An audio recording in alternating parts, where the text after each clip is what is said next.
പ്രിയപ്പെട്ടവരെ, ഞാൻ കോട്ടയം ഈരേക്കടവ് എന്ന് പറഞ്ഞ സ്ഥലത്താണ്. ഈ ബൈപ്പാസ് റോഡിലാണ്. നമ്മൾ ലുലുലോട്ട് പോണ വഴിയാണ്. ഇവിടെ ഒരു ചെറിയ കട നമ്മൾ വച്ച് കൊടുത്തിട്ടുണ്ട്. 2 ദിവസം മുമ്പ് ഇവരെന്നെ വിളിച്ചിട്ട് പറഞ്ഞ്, ചേട്ടാ എന്തെങ്കിലും ആഹാരത്തിനുള്ള വഴി ചെയ്തു തരുമെന്ന് ചോദിച്ചു. 3 പിള്ളേരുണ്ട്. മോൾക്കാണെന്നുണ്ടെങ്കിൽ ഹാർട്ടിൽ 2 ഹോളുണ്ട്. മോന് ജന്മനാ തൈറോയ്ഡ് രോഗിയാണ്. പുള്ളിയുടെ ഭർത്താവാണെങ്കിൽ കിടപ്പ് രോഗിയാണ്. പിന്നെ ഉള്ളത് 6 വയസ്സുള്ള ഒരു കൊച്ചാണ്. വേറെ ആരുമില്ല. ഇവര് ഒറ്റയ്ക്കാണ് ഈ 3 പേരുടെയും ചെലവ് നോക്കണത്.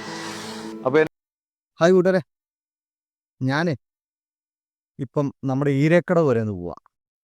അവിടെ നമ്മുടെ ഫോട്ടോഗ്രാഫർ ഷാലു പയ്യാടിൻ്റെ അദ്ദേഹം അവിടെ ഒരു ചേച്ചിക്കൊരു ഉച്ചയൂണിന് ഉള്ള ഒരു സംവിധാനമൊക്കെ ചെയ്തു കൊടുത്തായിരുന്നു. ഒരു 2 മാസം മുമ്പ് പുള്ളി എൻ്റെ വീഡിയോ ഒക്കെ ചെയ്തായിരുന്നു. അതിപ്പോൾ എങ്ങനെ പോകുന്നതൊന്ന് കാണും. പിന്നെ അവിടെ ഏതോ ഉണ്ടെങ്കിൽ അവിടെ കയറി ഒന്ന് ഭക്ഷണം കഴിക്കണമെന്ന് ആഗ്രഹിക്കുന്നു. അതിനുവേണ്ടിയിട്ട് പോകാം. ഏതായാലും അദ്ദേഹം ചെയ്ത നല്ലൊരു പ്രവൃത്തിയാണ്. അതിപ്പോഴും നിലവിൽ എങ്ങനെ പോകുന്നു സത്യം പറഞ്ഞാൽ അറിയത്തില്ല. അതായത് ഈ വീഡിയോ ചെയ്ത് കഴിഞ്ഞപ്പോൾ എനിക്ക് ഉണ്ടായ വിചാരമാണ്, അതൊന്ന് പോയി കാണണം. അതിൻ്റെ പ്രവർത്തനങ്ങൾ എങ്ങനെ പോകുന്നു, നല്ല രീതിയിലാണോ പോകുന്നത് എന്നൊക്കെ ഒന്ന് അറിയണം. അതിന് വേണ്ടിയിട്ടാണ്. നിങ്ങളൊന്ന് കൂടെ പോരെ, നമുക്ക് വീഡിയോയിലോട്ട് പോകും. ഹലോ കൂട്ടുകാരെ, നമ്മളിപ്പം ഇരക്കടവ് വന്നായിരുന്നു. നമ്മൾ ഷാലു പയ്യാട് പറഞ്ഞ ആ കടയിൽ നമ്മൾ എത്തിയായിരുന്നു. ഇത് കണ്ടോ, ഉച്ചയൂണിൻ്റെ അവിടെ എത്തിയിട്ടുണ്ട്. നമുക്ക് അങ്ങോട്ട് പോകാം. ഇത് ചേട്ടനാണ് ഇതിൻ്റെ ആള്. ചേട്ടനാണ് ഇത് നടത്തുന്നത് അല്ലേ? എൻ്റെ മോള് ഞാനും കൂടെ കൂടിയാ മോൻ്റെ പരി. എങ്ങനെയുണ്ട് കച്ചവടമൊക്കെ? എങ്ങനെയുണ്ട്? പെറ്റോടെ മറിയൊന്നും മറിയില്ല. ശനിയാഴ്ച ആണോ? ബാക്കി അരിമണിട്ട് ആണല്ലേ. മേഡം, സാവിച്ചേട്ടൻ വീഡിയോ ചെയ്തതിന് ശേഷം അങ്ങനെ ഉണ്ടായിരുന്നു? കച്ചവടം ഉണ്ടായിരുന്നു. പുള്ളി ഇതിന് കച്ചവടം ഉണ്ടായിരുന്നു. അതിൻ്റെ ഉള്ള മെച്ചം ഉണ്ടായിരുന്നു.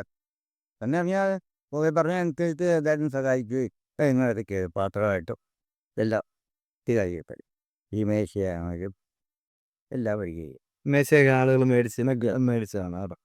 ഒരു അത്യാവശ്യം കുഴപ്പമില്ല. സാലിച്ചേട്ടൻ ചെയ്തു കഴിഞ്ഞതിന് ശേഷം അത്യാവശ്യം വലിയ കുഴപ്പമില്ലാത്ത കച്ചവടം ഉണ്ടായിരുന്നു. ഇനി മഴയുടെ ഒരു പ്രശ്നം കൊണ്ടുള്ളൊരു പ്രശ്നമുള്ളൂ. ഇനി മഴയില്ലാത്ത ദിവസം കച്ചവടം ഉണ്ടെന്നാണ് പറയുന്നത്.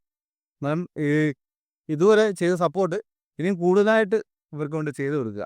ഇതൊരു വേറൊന്നുമല്ല, വീട്ടിൽ പോകുന്ന വഴി ഇവിടെ കയറി ഒന്ന് ഭക്ഷണം കഴിക്കുക, ഇവരൊന്ന് സഹായിക്കുക. നമ്മളും ഒന്ന് കഴിക്കാൻ വേണ്ടി വന്നത്. ഇതിലിപ്പോൾ വന്നതാണ്. അന്നേരം ഒന്ന് കയറി കഴിച്ചേക്കാമെന്ന്. അന്നേരമാണ് ഷാലു പയ്യനാട് ഇങ്ങനെ വീഡിയോ ചെയ്ത കാര്യം പെട്ടെന്ന് ഓർത്ത് അന്നേരം അതൊന്ന് ചെയ്തേക്കാമെന്ന് വിചാരിച്ച് വന്നേ.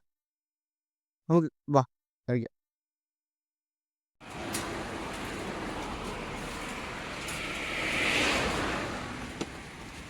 ഇതൊക്കെയാണ് കേട്ടോ നമ്മുടെ കറികൾ. ഇതൊക്കെയാണ് മെഴുക്ക് പുരട്ടി, മീൻകറി, മത്തയാണ്, അച്ചാറ്, മീൻ വറുത്തത്.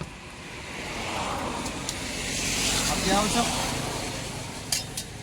നമുക്ക് കഴിക്കാനുള്ള കറികളൊക്കെ ഉണ്ട്.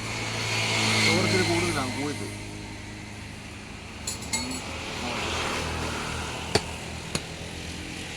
അച്ഛാ എത്ര കൂടെ പോകുന്നുണ്ട്? ഞാൻ പറഞ്ഞില്ലേ, ആദ്യമൊക്കെ 10-35 ഊണ് പോകുന്നുണ്ടായിരുന്നു. ഇന്നലെ 20 ഊണാണ് പോയത്. 20 ഊണ് പോകുന്നുണ്ട് അല്ലേ? ശനിയാഴ്ച ആയതുകൊണ്ട് ഇന്നത്തെ കുറയും.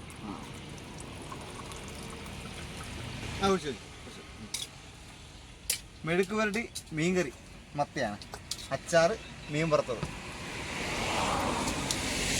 അത്യാവശ്യം നമുക്ക് കഴിക്കാനുള്ള കറികളൊക്കെ ഉണ്ട്. ചോറത്തിൽ കൂടുതലാണ് കൂടിപ്പോയി.